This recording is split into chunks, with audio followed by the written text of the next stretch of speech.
Hello, everybody, and welcome to the 2018 World Championships. Third round, third card coverage, back nine. I'm Eagle McMahon, and I'm here with Jeff Corns, and together we are Flying Corn Commentary. How's it going, Jeff? Going pretty good, Eagle. Are you excited to watch this back nine? I'm excited to watch this back nine. Ricky Wysocki here is on a bit of a tear from the front nine, and he's looking to continue that back here. Paju. He's playing super solid as well. Absolutely. Nico Locastro, always a competitor at Worlds. And this card will be rounded out by Andrew Fish. Yeah, Andrew just came off a kind of an unfortunate double bogey on this past hole. But there's a lot of scoring opportunities coming down the stretch that he can take advantage of. Especially right here on hole 10. This is one of the easier holes on the course. It averages 0.44 strokes under par. So this is a hole that you're really going to want to attack and get a birdie on. Yeah, I imagine that this would be probably the second easiest hole on the course and the second shortest at 265 feet. Yeah, all these guys will probably be playing. I'm not going to say all these guys because we have some backhand dominant players, but a forehand shot is very ideal for this green. Ricky should feel in his comfort zone on this hole, being able to chip a felon up to the basket, and that looks like the line you're looking for. Maybe a little wide, but that's inside the circle. Yeah, you really can't bark at that. Slight downhill makes it feel a little shorter than it actually is. Seppo, I want to say a PA3, but that looks fast enough to be a mid-range, and that's parked. It's a great backhand turnover by him. And Nico Locastro lining up a forehand shot here. He's not doesn't stoked on that like throw. it, but I think it'll be decent. Yeah, that gets over the OB, and he'll be inside the circle as well. This hole, I hate to say it like this, but it's kind of hard to throw a bad forehand shot if you send it as far left as possible and then bring it back right. Ricky's the furthest out. He And converts. the family's there and stoked as always. Yep. The Ricky fan club, Ricky's family traveled all the way from, I imagine, Rock Hill or Fort Mill, Mill, South Carolina, to be with their brother as he competes for his third consecutive world championship. Andrew taps it in, and all that's left is Seppo Paju, and he's parked. Yes, there's no missing this birdie putt. But yeah, this is another hole on the course where you really want to walk out of here with a birdie. If you don't, you definitely feel like you're missing out on a party that everyone else was invited to. All right, moving on to the next hole. Hole 11, 558 feet, par 4. This one's kind of a tricky par 4. You're not really too mad if you walk out of here with a par, because it does have some things to it that are quite difficult. The tee shot, you want to get off the tee as far as possible, pinch towards this landing zone here, and then ideally throw kind of like a controlled putter shot downhill through the woods. So if you're not in the ideal landing zone, then you're kind of picking and choosing a gap, seeing the best way to possibly get towards the basket, but you can't go too fast down the initial gap, or else you could find yourself out of bounds where you see those white stakes are. And this is a hole that averages right around par at 4.01.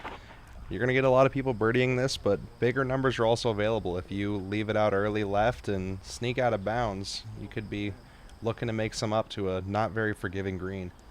Yeah, I don't know if Ricky got a break or not, but it looked like he was pushing that left side out of bounds.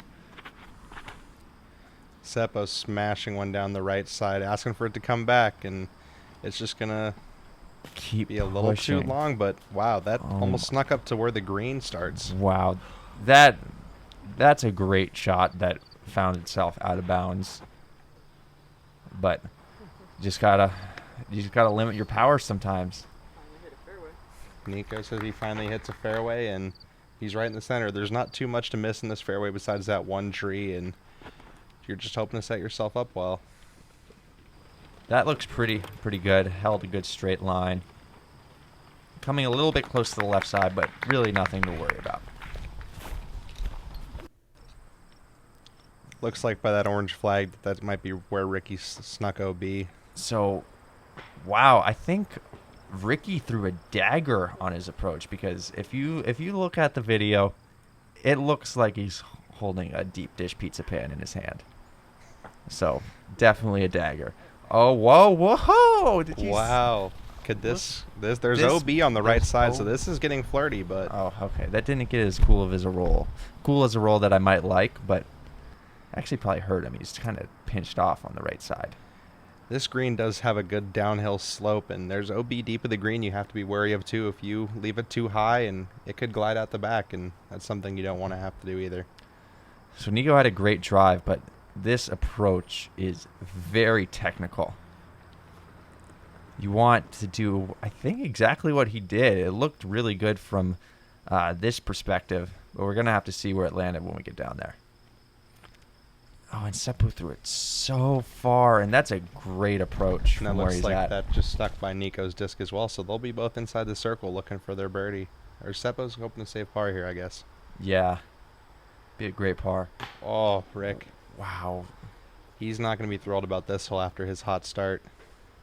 He probably thought that was good from the amount of decline on that downhill slope. He thought he probably threw that perfectly. Nico with a birdie.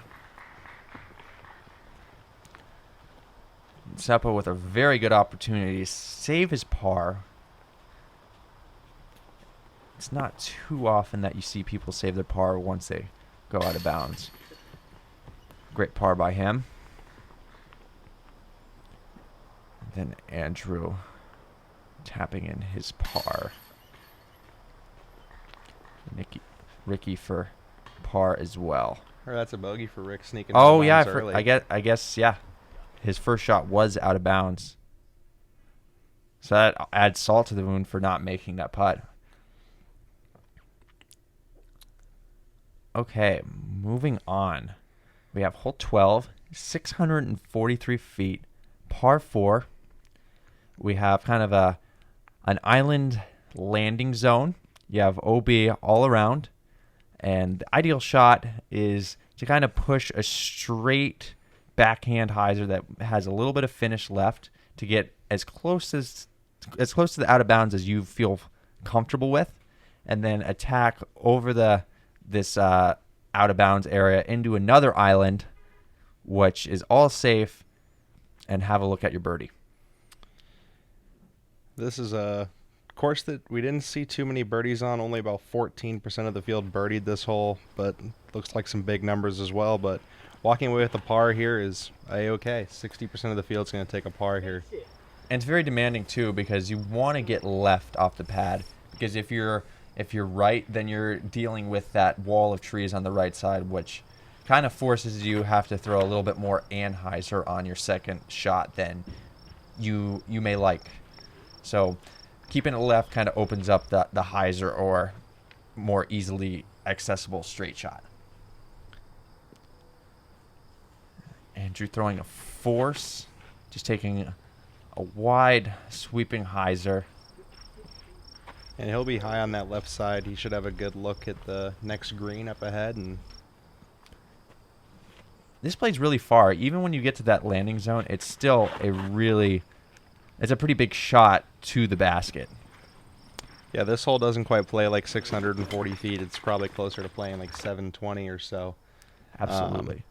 This next shot here is no joke. And as you see, Seppo has to force it around that corner a bit, but he has excellent angle control, and he's been throwing that H1 all over the course, and that's ideal. That's amazing. Absolutely. Andrew is in a good position. He's looking straight at the basket. He can actually throw a hyzer, but and he pulls it. There's OB over there to worry about, and he found it. He almost got a lucky kick back in bounds, but close but no cigar. You'll even see where Ricky is. He's having to throw it on a bit of an ante to get it around that tree, and he's flirting with that left side OB over there.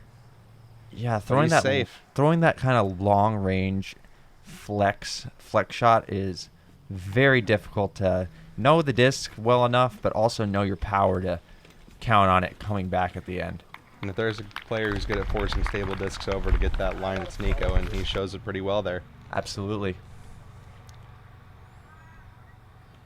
Andrew with what I imagine would be a zone. He's trying to get back in the zone here, and Andrew with the zone, but Ricky failing to get in the zone. Nico with 3 putters that is in his hand at one point, and then 1 putter in the basket. It's a great birdie by Nico. He was pretty out of position there, so he's got to be feeling good about getting that one. I don't think Ricky's too far here. It's taken enough time for it to be maybe a little bit of a tester. Gets it over the cage, and that's a par.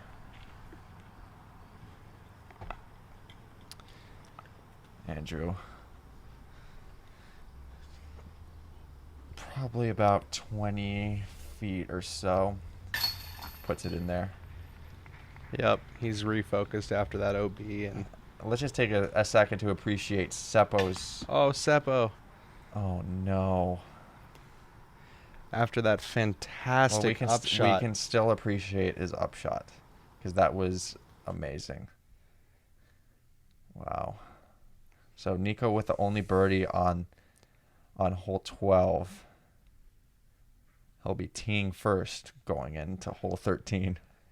And just like from 3 to 4, this is another long walkout, but you come back to this hole with a little bridge in the middle of the fairway, a telephone pole, and you're just hoping to throw something straight down this open gap and get left at the end, and the basket's over in the trees on the left side. Yeah, it's 361 feet. I'd say a little bit of a downhill, so you can throw a mid-range or ideally probably a overstable fairway driver. A good aiming point is right at that telephone pole. Just kind of throw it flat, a little bit of hyzer at that, and there's a good chance that you'll find the gap towards the basket. Another total Nico Locastro hole. You could do throw slight force over right at that pole, have it fade back just in time. Let's see if he can execute what we are all imagining. Still on a pink disc. I don't know Nico's bag that well.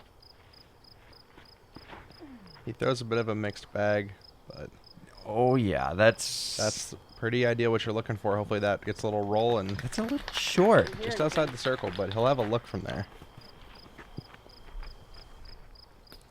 Seppo's probably throwing a mid-range on this hole. I would imagine Seppo's throwing an A2 on this hole. Oh, he does like that blue A2, and I think that might be the one. It makes a lot of sense.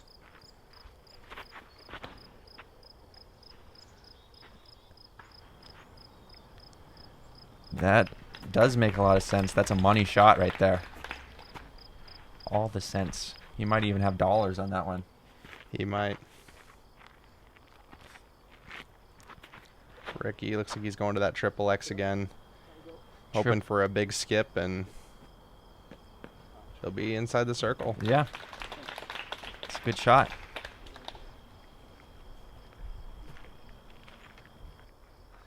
Andrew. Just playing a slight flip up. That just needs to carry its speed. Get through the trees. There's some lines over there. He'll be just outside the circle, but don't count him out for the birdie just yet. Okay, now you can count him out for the birdie. Gives it a decent run. Nico from just outside. Dead center. He's finding his stroke right now. When he gets that step putt rolling too, he is on one normally.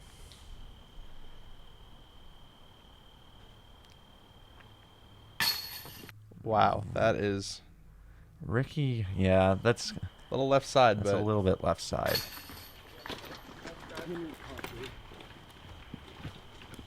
But Seppo and Nico with two good birdies. Rick's not too happy about missing this hole. This is one of the easier holes on this back nine. Average is slightly under par. But luckily, we have the next hole, which is a good opportunity for scoring. It's uphill. Uphill. It's a 380-foot uphill hole. 347 foot. Oh. Par 3, hole 14. And there's two ways to play this. You can play it one up that initial gap that you see with fairway driver or a straight disc, or you can kind of go a little bit more overstable and take a little bit higher line, which you can kind of force something over, have it fade left up the hill. But with that, you got to worry about the disc coming in on an angle which it could hit the trees and kind of rock it to the right. I've seen some epic rollaways on this hole. As Nico said, coming up a little bit short, but he'll have a circle's edge, maybe a little longer look there. Yeah, Seppo playing kind of the wider route. Hoping to sneak in that back area. And that's really good. I imagine that to be the H1 V2. He throws that thing extremely well. Rick's not too thrilled about that. Rick with a bit of a slip.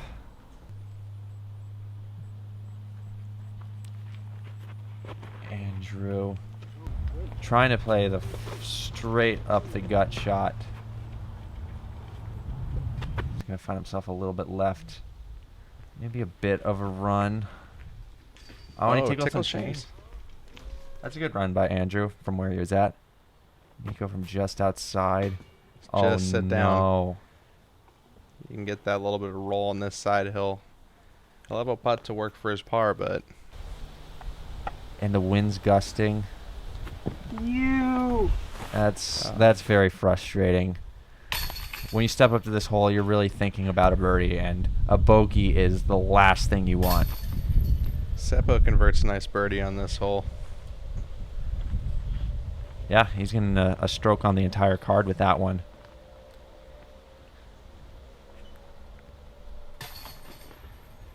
But yes, that hole you always trick yourself to think it's easier than it is. But getting a birdie on that hole in all reality feels really good. Moving on to hole 15. It is a par 3, and how far is it, Jeff? It's a 315-foot par 3. You're looking to really just stretch a forehand really straight and get around those last trees protecting the gap and hopefully get up to the basket. This is a hole that I think we'll see Ricky really is going to want to bounce back after these last two holes and convert a birdie. Yes. It's pretty demanding. Ideally, you're throwing a forehand shot. If you're ambitious, you can make a backhand work if you play the left side as far as possible, but throw a disc with enough drift to get right. That looks really nice. That's very good considering you threw a backhand on a sidearm hole. Just as about as good as you can throw the backhand on this hole, and I believe that's Seppo's flippy putter he's been throwing all around. And Ricky pulls it down the left side, too straight, gets an unfortunate tree kick left. He's going to find himself in a pretty thick forest. There's a lot of opportunities for maple syrup where he's going.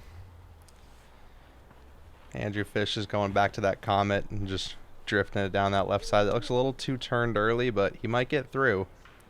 Got a good kick at the end, it looks like. If you're throwing backhand and you get down that far on that hole or on this hole, you're stoked. You're feeling pretty good about it. This is a pretty good forehand hole. This looks like a Firebird, or I think it's a... Is that a Brinster Destroyer? I think it's a Brinster Destroyer, yes. I've felt enough discs and seen enough stamps to pick some out, and that's exactly what it is. That is a well-executed forehand by Nico. Very good. Rick's got a lot of little trees in his way, and he's got some work to do. He's got more work to do. Oh, no. He has a long-range run. He's putting it up. Oh, and just hits the basket.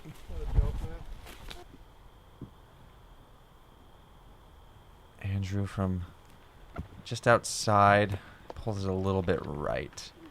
I'm sure he would have liked to capitalize on that opportunity.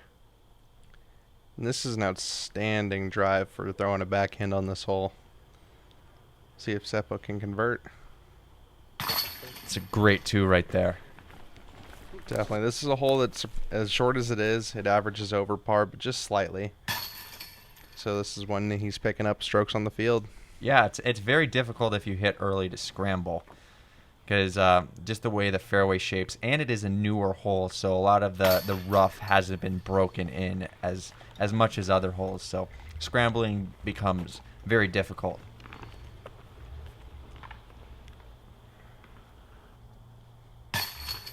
Ricky converts his bogey.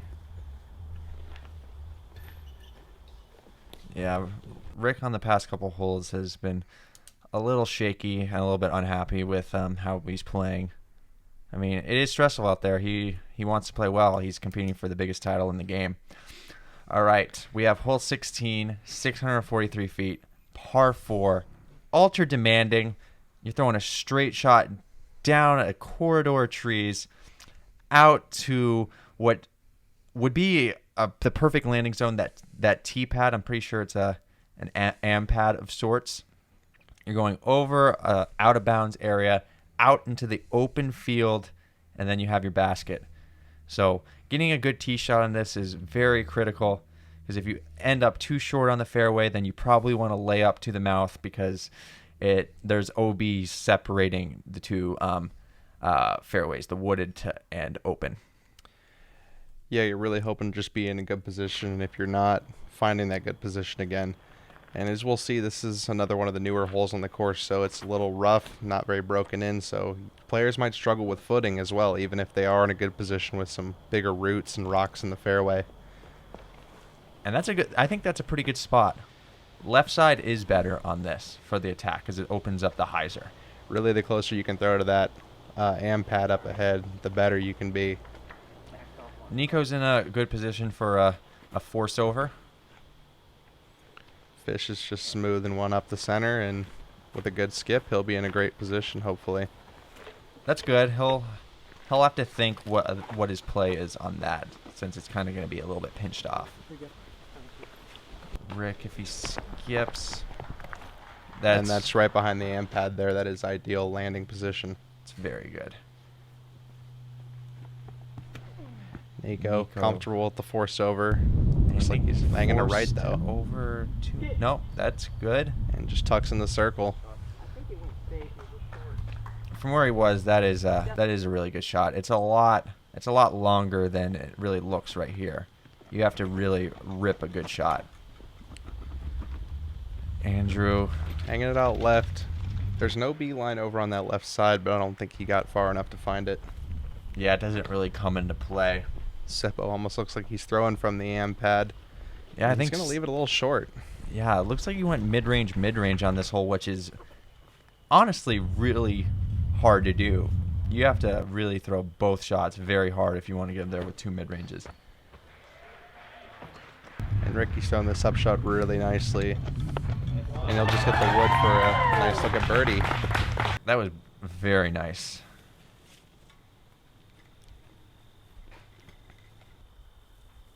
Seppo with an outside look at a birdie. Ooh. He pulls that a little bit right. Nico with a look at birdie. And he'll convert that. Thank you. Yeah, 17, or this is hole 16. 16 is a definite threat coming down the stretch, because if you start hitting early and deciding to go across the ravine of out of bounds when you shouldn't, you can easily start building up strokes and giving yourself an opportunity to jeopardize the good round that you have been shooting. Definitely, and this is a decider down the stretch as well. It looks straightforward, but it's the second hardest hole on the course. It averages 0.8 strokes above par, and some of these players are going to be happy to walk away with a birdie. And as we move on to hole 17, hole 17's a 400-foot downhill par 3. Yeah, this hole is basically right-handed backhand player wants to throw Firebird type disc and have it just kind of fall left. putting it up above the tree line, figuratively off the tee pad, and having it drift left. That's pretty much the ideal shot for this hole. And basically, with this hole, you're really counting on what you see others do and what you learned in practice, since it is a blind hole. Yeah, you're really just hoping to put one down there, trust your shot, and know where your disc is going to end up. If you're a little short of the basket, or when you're heading down the fairway on the right side, the green will play a little bit slower, but early left, you can see some faster skips and maybe even some roll-away potential. Ricky puts himself on the edge of the circle with a look at birdie.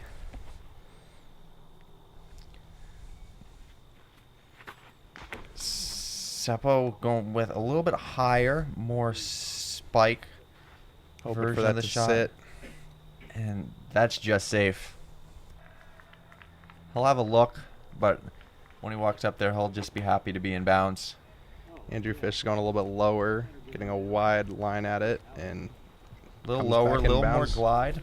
And that's probably the best shot of the group. See, there's many different variations of hyzers that you can choose to play on this hole.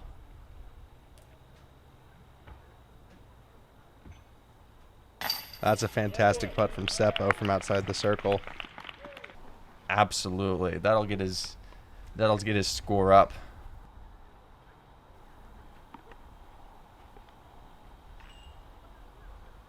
Ricky just cashing it in. He's putting together a good round, sitting at 23 under par for the tournament so far. He's off to a good start. And might we see a little star frame action from this third card right now? I think there's a good possibility of it. I think Nico is close enough to put this in. This guy in the orange doesn't distract him. Yeah. It's one of the easier holes on the course, but there are some aspects of it that could hurt you. But all these guys are definitely excited to be getting the birdie. Absolutely, and as we move into the final hole of this third round, hole 18 is a daunting one. Yes, hole 18, 773 feet, par 4, tons of elevation. You're throwing a huge hyzer into a small-ish landing zone, and ideally just getting yourself into the position to either throw a forehand approach, hyzer, or a straight shot. It's pretty much where you land, but you got to make sure to play the high percentage shot and do your best to land in bounds throughout the entirety of the hole. Yeah, safety does not escape you. Once you're off the tee shot, there is OB behind the green that you can potentially roll away to off the backside, and most of these players are going to be looking to hang this hyzer out over the OB for most of the flight. So if you don't come back in bounds, you're most likely going to be re-teeing. Nico looks to have a really nice move on this one. Hopefully it just misses that tree, and it looks like it has, and that's where you pretty much want to be. Yeah, I think he threw his Brinster Destroyer, showcasing its stability. Ricky right here looks to be throwing a Lucid X Enforcer. Just something really overstable. Something you can put out on the right side and just trust it's going to get back left. Yep, that's exactly what you want. He'll set himself up for the forehand approach. And this is a definitely dangerous hole. We haven't seen it show its teeth yet, but this hole almost averages a stroke above par as well. This is not an easy hole. Seppo's leaving it pretty high, but he's going to dig right in the center of the fairway in a pretty good landing zone. And for those of you who don't know, that Discmania trailer, that's where... That is our home. That's our home. That's where Flying Corns lived. Or Flying Corn. That Andrew's needs leaving to it come wide. back super far, and it does. There's a That nice is a little very bubble over glidey there. disc to come that far back. Oh, it's probably because of that wind. A good right to left wind is happening right now. Ricky throwing a felon, And and it that's sits perfect. right under it. You definitely almost want to land just short of this hole. That's where the green's going to play its slowest. If you head off to the right side or the back side, it's going to be at its fastest points, and The left side is not safe either. Yes, speed control is very important because with the way the hill shapes up, And you can see there you too. are very susceptible to a lot of bounces and rolls. I saw plenty of discs slow roll the back side of this hill this weekend, and it was not fun to watch. Players throw a shot that looks excellent, and then all of a sudden, spotter runs over and gives them a red flag, and it's not a good feeling when you're putting a good round together. Yes, it is not. Absolutely. So Seppo will do his best to avoid this, and he's gotten This is a far huge enough tee down shot. to throw a putter approach, which is it's a huge luxury on this hole because you can control the speed a lot easier, and you see that it's coming on such a soft angle. And the way he throws putters, that's his comfort zone and definitely where he wants to be at this point in the round. Absolutely. Andrew's got one from just outside the circle, hoping to end this one off with a birdie. And he does. Yes, Andrew finishing with a birdie. That was a swish from Fish. Yes, swish for fish and a bird for the fish. Nico cans a big one too uphill. Could we be possibly looking at a star birdie? Is in a pretty good position right here. Wow. And assuming Ricky does what Ricky does and make a short putt, that's a star birdie on the last hole. And one of the hardest holes in the course, so that's a good way to finish their roundup. Yes, absolutely. But that was your third round of the 2018 Disc Golf World Championships. We saw a lot of great talent on this card. Everyone did pretty well, I'd say. We saw a lot of great putts, and just seeing these players duke it out, try to become the world champion. I think from this card, we'll see some of these players maybe bump up to lead or even chase card after this round. Yes, absolutely. A lot of strong showings. So I want to thank Tea Time Disc Golf for bringing in Flying Corns as the commentating team. It was a pleasure working with them. If you guys have not, please subscribe to their channel, Tea Time Disc Golf. Drop a like on the video. Drop a like on the video, share, do all that good stuff. And yes, just check it out. And thanks to the people who made this event happen, all the volunteers. It's great to see disc golf growing and see it in a beautiful place like Vermont. Absolutely. The staff of this tournament, Jeff Spring and all of his crew, really put on a good event for everybody, and it's a wonderful venue. This is a beautiful course, 2 courses, and I mean, it's a joy to play out here. Absolutely. Well, this was Flying Corns commentary, and make sure to subscribe. I'm going to tell you to subscribe again. So, until next time, guys, keep on dreaming. Swing free.